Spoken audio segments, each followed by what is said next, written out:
Hello दोस्तों, आप सबों का स्वागत है डी एजुकेशंस के यूट्यूब चैनल। मैं आप सबों का दोस्त धन जी। आज एक नए टॉपिक के साथ हम लोग जुड़ चुके हैं जो कि केमिस्ट्री में पदार्थ टॉपिक्स है, जिससे मैटर्स कहते हैं। इससे जुड़े कौन कौन से क्वेश्चंस आए हैं और कैसे कैसे क्वेश्चंस आए हैं आज के क्लासों में हम लोग देखेंगे।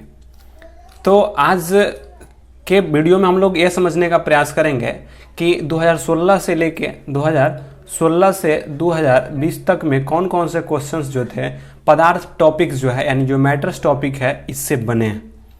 ठीक है, तो यह केमिस्ट्री का पदार्थ टॉपिक से कौन कौन से क्वेश्चंस बने हैं इसको देखेंगे। और रेलवे जितनी भी क्वेश्चंस 2016 से लेके 2020 तक से, चाहे वो एलपी में हो, एनटीपीसी में हो या ग्रुप डी में हो, इस टॉपिक से कितने क्वेश्चंस बने हैं वो सारे के सारे क्वेश्चंस को देखेंगे।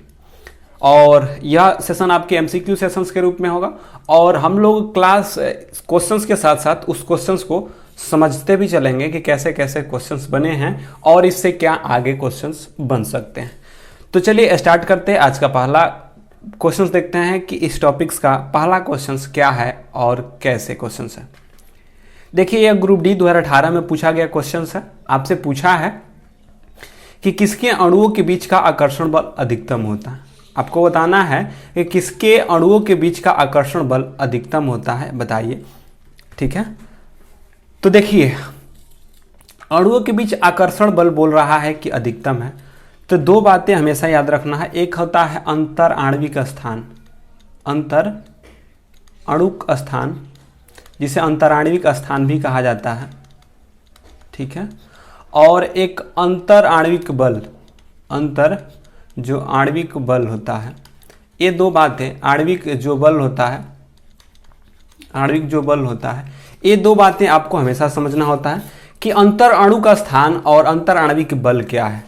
क्योंकि अंतर अणु का स्थान होने का मतलब होता है कि चाहे वो पदार्थ ठोस हो या द्रव हो या गैस हो, ठीक है, चाहे पदार्थ ठोस हो, द्रव हो या गैस हो, इनके बीच अणुओं के बीच कितना आकर्षण बल होगा। और पूछा कि किसके अणु के बीच का जो आकर्षण बल सबसे अधिक होगा। किसके बीच का आकर्षण बल सबसे अधिक है, द्रव के, प्लाज्मा के, गैस के या ठोस के। तो इसमें स्थान होगा ठोस का। क्यों ठोस का होगा? क्योंकि आपको पता है कि जो ठोस होता है, क्योंकि आपको पता होना चाहिए कि जो ठोस होता है मेरे भाई, क्या होता है मेरे भाई, जो ठोस होता है इनके बीच जो अणु होते हैं, मान लीजिए कि यह ठोस का एक पदार्थ है और इसमें द्रव को रखे हुए हैं और एक बीकर है जिसमें कि गैस रखे हैं। तो जब ठोस में कोई वस्तु होगा तो इनके अणु काफ़ी पास पास होंगे।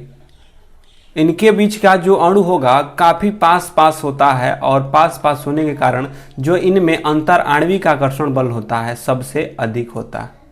और इनमें अंतराणविक स्थान का है कि इनके अणु के बीच का स्थान क्या होता है, कम होता है। तो याद रखिएगा कि ठोस के बीच का अंतराणविक स्थान कम, जबकि अंतराणविक आकर्षण बल क्या होता है, अधिक होता है। अब द्रव में अगर बात कहा जाए तो इनमें थोड़ा थोड़ा स्थान अधिक होता है, अणुओं के बीच का स्थान अधिक होता है। जब अणुओं के बीच स्थान अधिक होगा तो पकड़ भी क्या होगा, कम होगा। क्योंकि आपको पता है कि जो बल होता है, क्या होता है, बल जो होता है, ठीक है, बल जो होता है m1 इंटू m2 बटे में आर स्क्वायर से चलता है। g into m1 into m2 बटे में आर स्क्वायर से होता है। यानी कि जब आपको पता होता है कि उनके बीच की जब दूरी बढ़ जाती है तो उनके बीच लगने वाला बल क्या होता है, कम हो जाता है।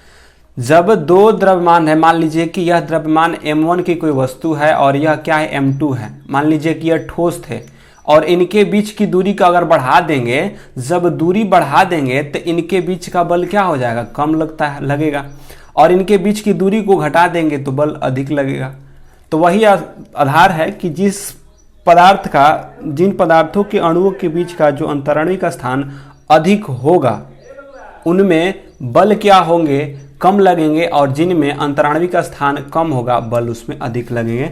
तो सबसे अंतराणविक स्थान कम किसका होता है, ठोस का, इसलिए बल भी इसका अधिक होता है और इसमें भी बल क्या होता है, अधिक होता है। तो यहाँ पे दो चीज़ें निकल के आती हैं। एक होता है अंतराणविक स्थान का क्रम पूछता है कि अंतर जो अणु का स्थान होते हैं का क्रम बताइए, जो अंतराणु स्थान का क्रम बताइए। तो सबसे कम जो होता है किसमें होता है स्थान? ठोस में, उसके बाद द्रव में और उसके बाद गैस में। तो ऐसे याद रखिएगा कि सबसे अंतराणविक स्थान किसके बीच कम होता है? तो सबसे कम ठोस में, उसके बाद द्रव में और उसके बाद गैस में। लेकिन कहीं कि अंतराणविक आकर्षण बल किस में होता है सबसे अधिक?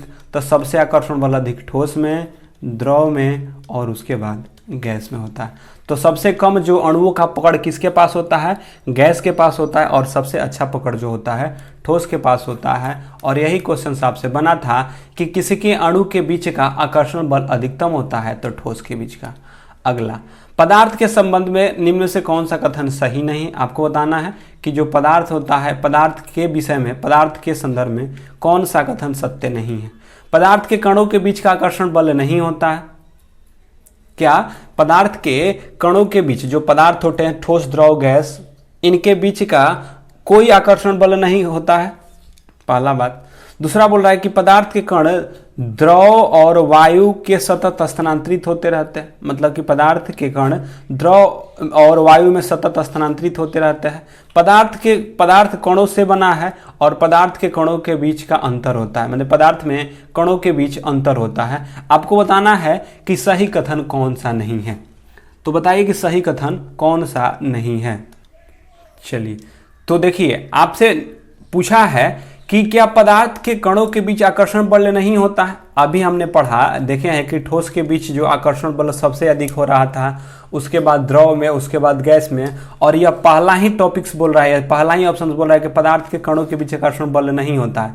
यह गलत है, उनके बीच आकर्षण बल होता है। और सही नहीं था कौन? तो यही ऑप्शन जो था सही नहीं था, क्योंकि यह बोल रहा है कि पदार्थ के बीच आकर्षण बल नहीं होता है, और जबकि पदार्थों के बीच आकर्षण बल होता है। तो यह क्या है? पहला तो गलत हो गया मेरे भाई। दूसरा ऑप्शन था कि पदार्थ के कण द्रव और वायु में सतत स्थानांतरित होते रहे। दम बात सही है। द्रव और वायु में जो पदार्थ के कण होते हैं क्या रहते हैं? द्रव में भी और वायु में भी क्या हो सकते हैं? स्थानांतरित होते रहते हैं। पदार्थ कणों से मिलकर बना है। दम बात सही है कि पदार्थ किससे मिलकर बना है? कणों से मिलकर बना है, यह भी बात सत्य है। पदार्थ के कणों के बीच अंतर होता है और अंतर होने के कारण ही ठोस, द्रव और गैस में अलग अलग आकर्षण बल देखने को मिलता है। जहां ठोस में आकर्षण बल अधिक देखने को इसलिए मिलता है क्योंकि उनके बीच का जो अंतर आणविक स्थान होता है कम होता है। वहीं द्रव में ठोस की अपेक्षा कम अंतराणविक आकर्षण बल देखने को मिलता है क्योंकि उनके बीच का स्थान अधिक होता है। और गैस में कम आकर्षण बल देखने को मिलता है क्योंकि उनके बीच जो गैप होता है, स्थान अधिक होता है। तो यह बातें क्या है? यह बातें तीनों के तीनों सत्य थी। यह बोल रहा था कि कण का आकर्षण बल नहीं होता है जबकि बल होता है। इसका आंसर ए हो जाएगा। अगला, ठोस के कणों के संदर्भ में क्या सही नहीं, माने सही है? आपको बताना है कि जो ठोस का कण होता है क्या सही है। यह यादृच्छिक रूप से गतिशील होते हैं, उनके बीच बड़े अंतराल होते हैं, यानी बहुत गैपिंग होता है।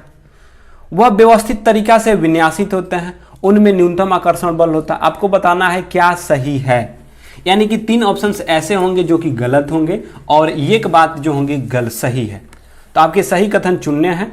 तो देखिए, पहला है कि उनके बीच न्यूनतम आकर्षण होता है। ये तो पहला ही गलत है क्योंकि उनके बीच न्यूनतम आकर्षण नहीं होता है और ठोस के कण है तो इनके बीच आकर्षण क्या होती है? अधिकतम होती है।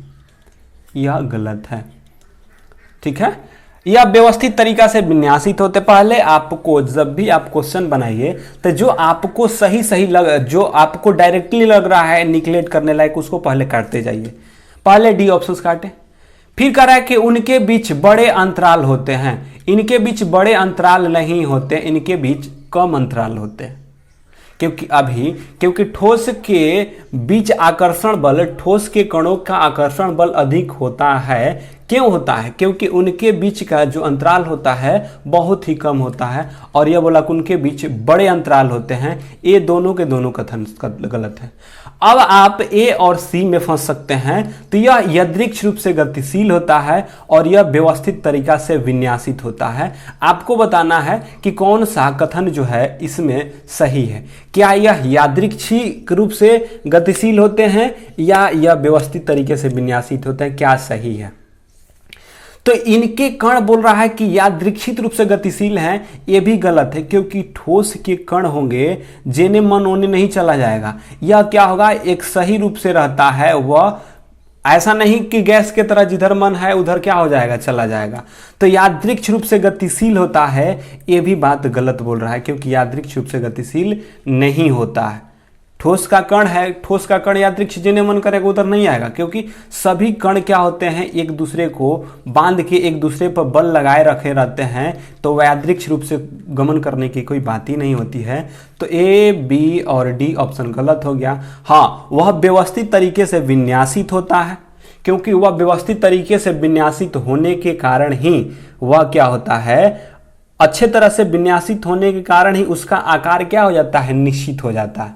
अब अच्छे तरह से विन्यासित नहीं होता, अच्छी तरह से नहीं होता, यादृच्छिक रूप से रहता, तो उसका आकार निश्चित नहीं हो पाता, क्योंकि वह यांत्रिक रूप से यानी कि बहुत व्यवस्थित तरीके से उसको विन्यासित करके रखा जाता है, इसीलिए वह क्या रहता है, व्यवस्थित रूप से रहता है। इसीलिए आयतन जो ठोस होता है, ठोस का आयतन और आकृति और क्या होता है, आयतन और आकृति दोनों निश्चित होता है, तो वह क्या रहता है, व्यवस्थित रूप से विन्यासित रहता है। यह बात सत्य है। जबकि यादृच्छिक रूप से गतिशील नहीं होता है, उनके बीच बड़े अंतराल नहीं छोटे अंतराल होते हैं, उनके बीच न्यूनतम आकर्षण नहीं अधिकतम आकर्षण होता है। इस बातों को भी आप समझेंगे। आते हैं अगले क्वेश्चन की ओर। अगला क्वेश्चन क्या है, अगला क्वेश्चन देखते हैं। बताइए कि अभी तक वैज्ञानिकों के द्वारा पदार्थ की कितनी अवस्थाएं तय की गई हैं, 2, 4, 5 या 3? बताइए। चलिए बताइए कि अभी तक वैज्ञानिकों ने पदार्थ की कितनी अवस्थाओं को तय किया है। तो आपको पता होना चाहिए मेरे भाई, कहता है कि पदार्थ क्या है, आपसे पूछे कोई कि पदार्थ क्या है, तो कहेंगे कि ब्रह्मांड में क्या, ब्रह्मांड की किसी वस्तु के द्वारा, ब्रह्मांड के किसी वस्तु के द्वारा, किसी वस्तु के द्वारा, वस्तु के द्वारा माने ब्रह्मांड, पदार्थ ब्रह्मांड के किसी वस्तु या प्रत्येक वस्तु जो स्थान घेरती है, ब्रह्मांड की किसी वस्तु को या कोई भी वस्तु है या प्रत्येक वस्तु है जो स्थान घेरती हो, जिसमें द्रव्यमान हो, ये सारे के सारे क्या कहलाते हैं, पदार्थ कहलाते हैं। ठीक है। और वैज्ञानिकों ने पदार्थ के कुल 5 अवस्थाओं में बांटा है। जो पदार्थ होते हैं उनके कुल 5 अवस्थाएं हैं, जिन आप सबों को पता है। ठोस होता है, द्रव होता है, गैस होता है, ठीक है, प्लाज्मा होता है, और चौथा जो होता है बोस-आइंस्टीन होता है। जो बोस-आइंस्टीन होता है, ये क्या है, पदार्थ के 5 अवस्थाएं हैं, ठोस, द्रव, गैस और बोस-आइंस्टाइन। तो अभी तक वैज्ञानिकों द्वारा पदार्थ की कितनी अवस्थाएं तय किया गया है, तो 5, ठोस, द्रव, गैस और प्लाज्मा। ठोस, द्रव, गैस, प्लाज्मा और बोस-आइंस्टाइन, ये सारे के सारे 5 अवस्थाएं हैं, इसको भी ध्यान रखिएगा। अब आइए डैश डैश डैश, विसरण अत्यधिक तीव्र से होता है। विसरण किसमें सबसे अधिक होता है, द्रव में, प्लाज्मा में, ठोस में या गैस में? आपको बताना है कि किस में विसरण अत्यधिक तीव्र से होता है, द्रव में, प्लाज्मा में, ठोस में या गैस में? जल्दी से बताइए। चलिए बताइए। विसरण अत्यधिक होता है, आप सबों को पता है कि घनत्व के अंतर रहते हुए भी किसी गैस का मिलना जुलना विसरण की घटना कहलाता है। मतलब कि घनत्व के अंतर रहते हुए भी कोई गैस एक दूसरे से मिल मिलाप करता है, उसको हम विसरण कहते हैं।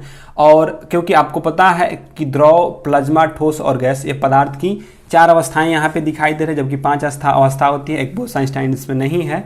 तो अब कहा कि किसमें सबसे अधिक होती है, तो देखिए विसरण जो होगा, विसरण सबसे अधिक उसी में होगा जिसमें आकर्षण या जो प्रतिकर्षण होता है बहुत कम हो। तो जिसमें आकर्षण और प्रतिकर्षण सबसे कम होता है, उसी में अत्यधिक तीव्रता से आपको देखने को मिलता है विसरण के कारण। तो ठोस में जो ठोस होता है और द्रव होता है और जो गैस होता है, यह मुख्यतः जो है आपके पदार्थ की 3 अवस्थाएं होती हैं। प्लाज्मा और बोस-आइंस्टाइन जो कि व्यवहारिक रूप से संभव नहीं होता है, तो प्लाज्मा और इसमें छोड़ के ठोस, द्रव और गैस में सबसे अधिक विसरण कहता है किसमें होता है, तो सबसे अधिक विसरण की घटना गैस में होता है। क्योंकि विसरण की घटना इसलिए गैस में होता है क्योंकि इनके बीच का जो कि गैस के अणुओं के बीच का जो आकर्षण बल होता है सबसे कम होता है। तो गैसों के बीच का आकर्षण बल सबसे कम होने के कारण इनके बीच गैपिंग अधिक होता है, आकर्षण बल कम होता है, और आकर्षण बल कम होने के कारण यह क्या करते हैं, अधिक विसरित करते हैं, यानी कि अत्यधिक विसरण का गुण देखने को मिलता है और तीव्र रूप से विस्तृत हो जाते हैं, यानी कि प्रसारित हो जाते हैं। तो तीव्र रूप से प्रसारित कौन हो जाते हैं, यानी विसरण कौन करता है, तो वे करते हैं गैस। तो इसका राइट आंसर क्या हो जाएगा, गैस हो जाएगा। चलिए अगले क्वेश्चन की ओर बढ़ते हैं। यदि अमोनिया गैस है तो कपूर क्या होगी? यदि अमोनिया गैस है तो कपूर क्या होगी, आपको बताना है। जैसे कि नहीं देता है यहाँ पे रीजनिंग टाइप के देता है, ऐसे करके रीजनिंग टाइप में आता है ना कि बताइए अमोनिया, ठीक है, अमोनिया गैस है, ठीक है, तो बताइए कि कपूर क्या है? कपूर क्या है? गैस है, ठोस है, तरल है या अर्धठोस है? आपको बताना है कि अमोनिया जब गैस है तो कपूर क्या है? ठोस है, बताइए क्या है, जल्दी से बताइए। चलिए हम बताते हैं। चलिए तो आप सबों को पता है कि जब अमोनिया गैस है, क्योंकि अमोनिया की अगर बात कहा जाए सर, तो जो अमोनिया होता है, अमोनिया एक गैस है। क्या है? अमोनिया एक गैस होती है, ठीक है, क्योंकि यह एक तीक्ष्ण गंध के, यह क्या है, एक तीक्ष्ण गंध की गैस होती है, जो कि वायु से भी हल्की होती है, वायु से भी हल्की होती है। अमोनिया गैस का वाष्प घनत्व की अगर बात कहा जाए तो यह इसका वाष्प घनत्व 8.5 होता है। तो अमोनिया एक गैस है जो कि तीक्ष्ण गंध वाली वायु गैस होती है, जो कि वायु से भी हल्की होती है। कपूर की बात कहा जाए तो कपूर एक ठोस है। कपूर क्या है? एक ठोस होता है। कपूर क्या होता है? एक ठोस होता है, और यह ठोस जो होता है यह सफेद रंग का होता है। कैसा होता है?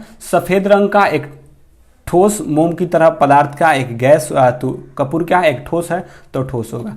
अब रहा बात कि क्वेश्चन कैसे आता है, जैसे कि अमोनिया क्लोराइड आता है, कि जो अमोनिया क्लोराइड है और कपूर जो होता है, इन दोनों का शुद्धिकरण किस विधि से द्वारा होता है? तो ऊर्ध्वपातन के द्वारा होता है, याद रखिएगा। तो आता है यहाँ पे अमोनिया एक गैस है जबकि कपूर एक ठोस है, लेकिन अमोनिया क्लोराइड और कपूर से पूछता है कि अमोनिया क्लोराइड और कपूर को किस विधि से शुद्ध किया जाता है, तो वे आपके ऊर्ध्वपातन सब्लिमेशन विधि के द्वारा शुद्ध किया जाता है। तो एक क्वेश्चन आपसे बने हैं। अगला, निम्नलिखित में से कौन सा कथन गलत है? आपको गलत कथन बताना है, कौन सा कथन गलत है, याद रखिएगा कि कथन गलत चुनना है आपको। पदार्थ के कण स्थिर अवस्था में होते हैं।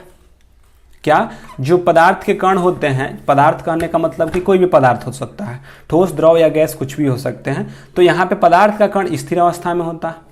पदार्थ के कण बहुत छोटे होते हैं। पदार्थ के कण एक दूसरे को आकर्षित करते हैं। पदार्थ के कणों का बीच रिक्त स्थान होता है। आपको बताना है कि कौन सा कथन गलत है। जो पदार्थ हो सकते हैं, पदार्थ आपको पता है कि पदार्थ ठोस, द्रव, गैस, प्लाज्मा या बोसन-स्टाइन हो सकते हैं। इन सब के पदार्थों को आपको समझ के बताना है कि क्या पदार्थ ठोस हो, क्या उनके कण अस्थिर होते हैं, कण बहुत छोटे होते हैं या होते हैं। अब आइए हम लोग ऑप्शन को एलिमिनेट करते हैं, ऑप्शंस को ध्यान से पढ़ के ध्यान से सोचते हैं और उसका आंसर करते हैं। यह क्वेश्चन, चलिए ऑप्शन को एलिमिनेट करते हैं और समझने का प्रयास करिएगा तो आप आंसर इसको दे सकते हैं। अब कहा कि पदार्थ के कण स्थिर अवस्था में होते हैं। क्या पदार्थ के कण स्थिर अवस्था में होते आपके दिखाई देंगे? क्योंकि पदार्थ में ठोस भी आता है, द्रव भी आता है और गैस भी आता है।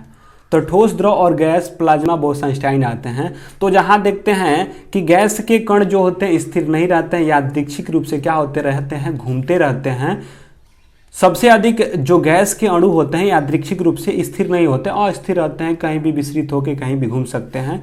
तो पदार्थ के कण स्थिर अवस्था में होते हैं, यह बात कहना क्या हो जाएगा? गलत हो जाएगा, क्योंकि पदार्थ के कण अस्थिर अवस्था में नहीं रहते। ठोस के तो मानते हैं कि स्थिर अवस्था में रह सकते हैं, लेकिन द्रव और गैस के तो कभी नहीं रह सकते हैं। कभी कभार द्रव के रह सकते हैं, बशर्ते गैस के नहीं रह सकते हैं, और प्लाज्मा और बोसन-स्टाइन भी है। तो पदार्थ के कण स्थिर अवस्था में नहीं रहते, यह बात गलत है, क्योंकि वह अवस्थिर अवस्था में रहता है। अब ठोस, द्रव और गैस के अलग अलग पार्ट्स हैं, उसको अलग अलग देखा जाएगा, ठीक है। अब यह बात दम सत्य है कि पदार्थ के कण बहुत छोटे, यानी कि पदार्थ जो है अत्यंत सूक्ष्म कण से मिलकर बने होते हैं।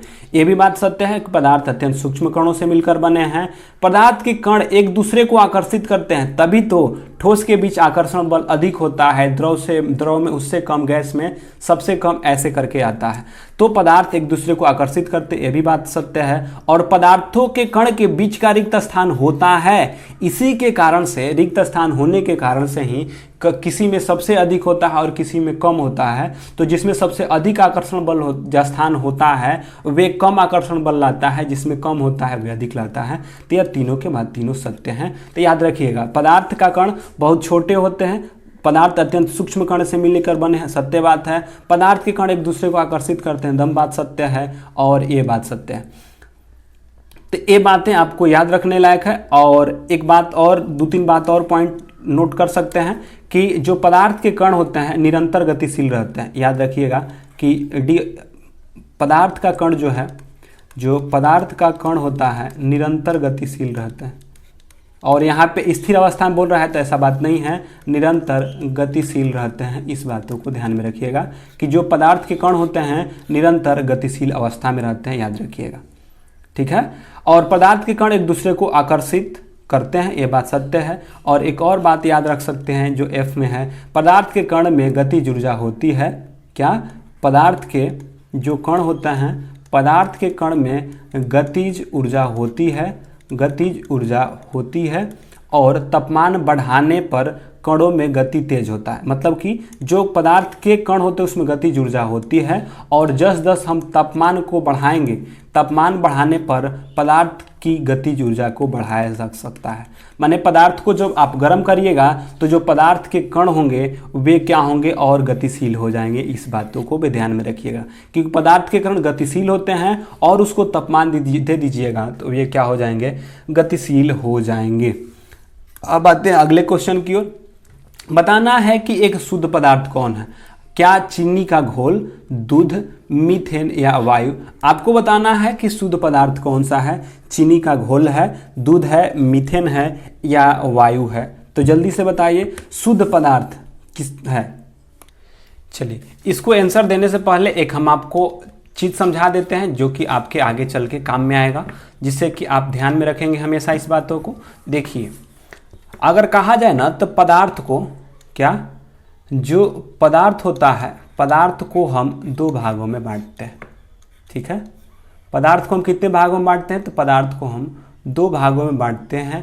एक होता है आपके कौन, भौतिक वर्गीकरण से, यानी कि भौतिक आधार पर इसका वर्गीकरण किया गया, और एक होता है रासायनिक आधार पे।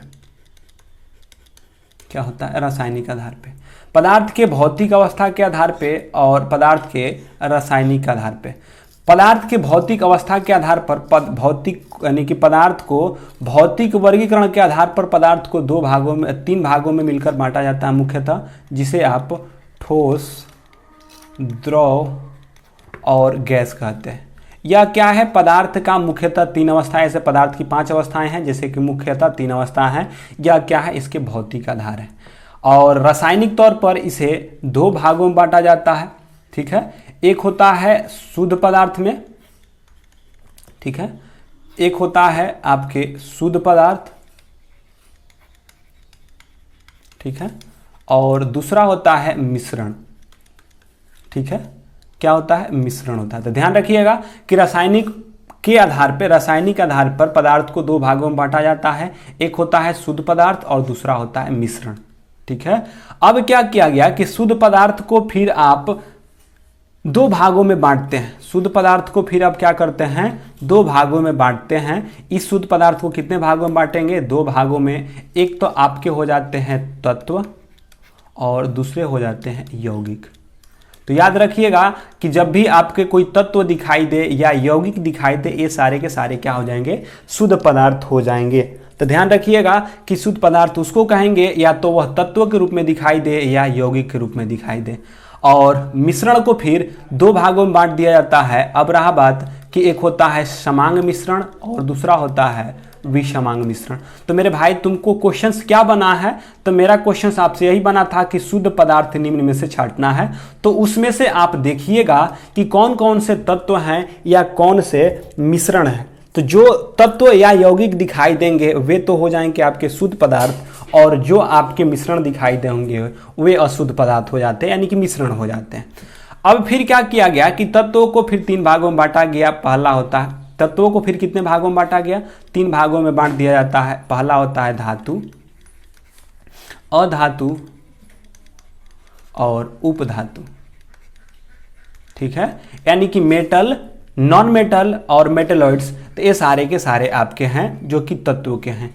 यौगिक को फिर 2 भागों में बांट दिया जाता है। एक होता है कार्बनिक यौगिक जिसमें कि कार्बन पाए जाते हैं, तो कार्बनिक यौगिक, और दूसरा हो गए अकार्बनिक यौगिक जिसमें कि कार्बन नहीं पाए जाएंगे।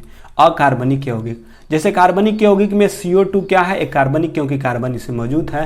अकार्बनिक यौगिक में H2 क्योंकि इसमें कार्बन मौजूद नहीं है। तो यौगिक को 2 भागों में बांट दिया, कार्बनिक यौगिक और अकार्बनिक यौगिक। तत्वों को धातु, अधातु और उपधातु में बांटा जाता है। इस बातों को भी ध्यान में रखेंगे, बशर्ते आपको क्वेश्चन यहाँ से बना है कि शुद्ध पदार्थ है, तो आपको शुद्ध पदार्थ किसको कहिएगा, तो जो तत्व या यौगिक के रूप में दिखाई देगा और उसको कहते हैं। और तत्वों को पता है ना कि तत्व क्या है, तो तत्व जो आपके पीरियोडिक टेबल में जो दिखाई देते हैं, मान लीजिए कि हाइड्रोजन हुआ, लिथियम हुआ, बेरिलियम हुआ, ऐसे जो करके दिखाई देते हैं जितने भी तत्व हैं, जो कि hydrogen, lithium, beryllium, boron, carbon, लोहा इत्यादि, ये सारे के सारे जो आपके पीरियोडिक टेबल में जितने भी दिखाई देते हैं वे सारे के सारे क्या हैं, तत्व होते हैं। पीरियोडिक टेबल में उपस्थित जितने भी एलिमेंट्स है वे सारे के सारे तत्व हैं। और यौगिक क्या है, उन्हीं तत्वों से, इन्हीं तत्वों को एक निश्चित अनुपात में मिलाकर बनाया जाता है। तो ये सारे के सारे शुद्ध पदार्थ के ही हैं। तो अब आप इसमें से छांटिए जो आपके शुद्ध पदार्थ हैं। अब देखिए चीनी का घोल क्या है, चीनी का याद रखिएगा कि तत्वों को पहचानने का, तो आपको पता है कि तत्व जो होंगे, एलिमेंट्स जितने पीरियोडिक टेबल में दिखाएंगे तत्व हो जाएंगे। यौगिक को पहचानने का नियम होता है कि उसका कोई ना कोई सूत्र होता है। तो जिसका सूत्र होगा यौगिक होगा, या जिसका सूत्र नहीं होगा वे मिश्रण होता है। तो कहिएगा चीनी का घोल, शरबत का कोई सूत्र नहीं होता है, चीनी का सूत्र होता है, ठीक है, चीनी का सूत्र होता है। तो चीनी का सूत्र होता है तो यह तो यौगिक हो जाएंगे, ठीक है, लेकिन चीनी के घोल का कोई सूत्र नहीं होता है, इसलिए यौगिक नहीं है, क्या है, एक मिश्रण है। तो कहेगा कि चीनी के घोल का कोई सूत्र होता है, तो नहीं होता। चीनी का सूत्र होता है, अगर चीनी देता तो मानते कि शुद्ध पदार्थ है, लेकिन चीनी का घोल दे दिया है और चीनी का घोल का कोई सूत्र नहीं है।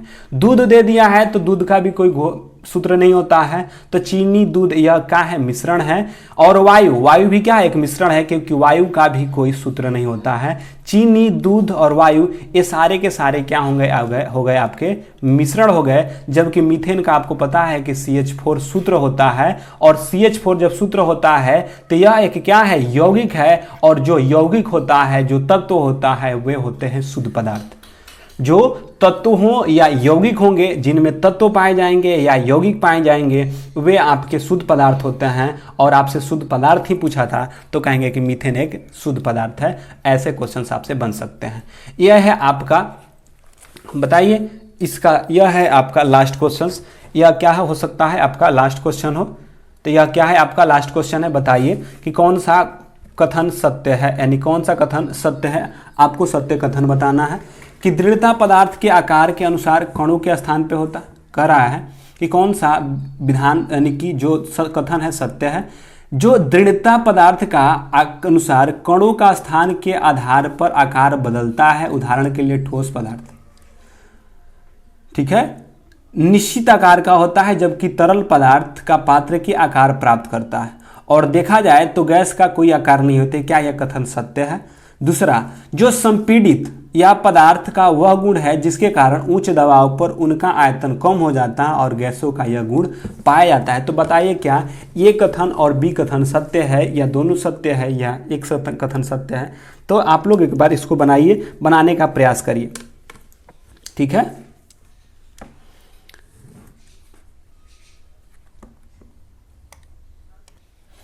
चलिए देखिए, यहाँ पे आप ध्यान से पढ़िए, जो पहले आपको लगे कि सत्य है उसको तो पहले कंफर्म हो लीजिए। आपको पता है संपीडिता जो होता है, संपीडिता मतलब कि कंप्रेस्ड, जिसको कि दबाकर उसको एकत्रित किया जा सके। संपीडिता पदार्थ का वह गुण है जिसके कारण उच्च दाब पर यानी कि दबाव उच्च करके उनके आयतन को कम हो जाता है और यह गैस गुण होता है, गैस का गुण होता है। यह बात क्या है? सत्य है, एकदम बी कथन सत्य है। क्योंकि संपीडिता जो होता है पदार्थ का वह गुण है जब उसको अधिक दाब दे दीजिए और निम्न तापमान, अधिक दाब और निम्न तापमान कर देने पर, उच्च दाब पर उसका आयतन कम हो जाता है और यह गुण आपको गैस में देखने को मिलता है। लेकिन आपको यहाँ पे दृढ़ता बोल रहा है कि दृढ़ता पदार्थ का एक प्रकार के अनुसार कणों के स्थान के आधार पे आकार बदलता है, यानी कि कह रहा है क्या दृढ़ते के जो दृढ़ता होता है उसी के आधार पे इसका आकार बदलता है। देखिए, आकार पदार्थ में उपस्थित अणु के आकार पे निर्भर करता है, यानी कि वो कैसे विस्तृत है। और दृढ़ता अगर आपको समझना है कि दृढ़ता क्या है, तो दृढ़ता समझिए कि दृढ़ता कहते किसको है? दृढ़ता को, जिसको कि दृढ़ता मानते हैं कि कोई भी वस्तु, ठीक ना, कोई भी वस्तु टूटने से पहले, मानने कि आप तोड़ने से पहले वह कितना उसको बल लगाना पड़ रहा है। जैसे कि आप पत्थर को तोड़ते हैं तो पत्थर को तोड़ने, यानी जो पत्थर है अपने पर टूटने से पहले कितना बल को सहन करता है, मतलब कि कोई भी वस्तु तोड़ने के लिए कितना उसको बल सहन करना पड़ता है। मैंने जैसे कि सोचिए कि आप मैंने पत्थर को तोड़ते हैं तो जो पत्थर को मान लीजिए कि एक धीरे से मारे तो नहीं टूटा, तो पत्थर टूटने से पहले कितना उस पे बल को सहन करता, वही दृढ़ता होता है। यानी कि पदार्थ की जो दृढ़ता, पदार्थ का जो दृढ़ता वह गुण है जो पदार्थ के टूटने से पहले अपने ऊपर लगने वाले जो झटके या धक्का का विरोध करता है, मतलब कि अपने से टूटने से बचाता है, मतलब कि उससे अधिक बल लगाइएगा तभी टूटेगा, उससे कम लगाइएगा तो विरोध करेगा, टूट नहीं सकता है। तो दृढ़ता जो है एक पदार्थ का गुण है जो कि टूटने से पहले उसका विरोध या धक्का देता है, वही दृढ़ता है। और इस दृढ़ता के आकार के, इस दृढ़ता के कारण उसके स्थान के आधार पर आकार बदलता है, यह बात गलत है। आकार उसके उपस्थित कणों के व्यवस्थित के आधार पर, यानी कण कैसे व्यवस्थित है उस आधार पर उसके आकार और आयतन निश्चित होते हैं। तो जो पहला कथन है दृढ़ता आपको समझना था। दृढ़ता क्या है? दृढ़ता मतलब कि उसके आकार को नहीं, दृढ़ता उसे कहते हैं जब कोई वस्तु टूटने से पहले कितने बल को सहन करता है या कितने बल का विरोध करता है, वही उसकी क्या होती है? दृढ़ता होती है। तो ये क्या थे आज आपके इस टॉपिक से इतना ही क्वेश्चंस बना था। तो देखिए ये सारे के सारे क्वेश्चंस बने हुए फिर, जैसे ग्रुप डी में ए भी बना है, ए भी ग्रुप डी में बना है, जेई में बना है, ग्रुप डी में बना है। ये सारे के सारे क्वेश्चन जो हैं आपके ग्रुप डी, एनटीपीसी, जेई और इत्यादि इत्यादि क्वेश्चंस को देखने को मिला है, अलग अलग परीक्षाओं में देखने को मिला है। तो ये जितने भी क्वेश्चंस आपको दिखाई दिए ये सारे के सारे पदार्थ चैप्टर से थे। अब हम लोग किसी अगले टॉपिक के साथ फिर मिलेंगे। तब तक के लिए अगर वीडियो अच्छा लगा होगा मेरे भाई तो वीडियो को लाइक, शेयर और आगे अपने दोस्तों के बात पहुंचाइएगा। अगर आप वीडियो चैनल पे पहली बार जुड़े होंगे तो इसको सब्सक्राइब भी करिएगा, क्योंकि यहाँ पे आपको कंटेंट साइंस से जितने भी कंटेंट होंगे आपके साइंस के कंटेंट मिलेंगे। तो चलिए फिर मिलते हैं किसी अगले टॉपिक के साथ, तब तक के लिए गुड बाय।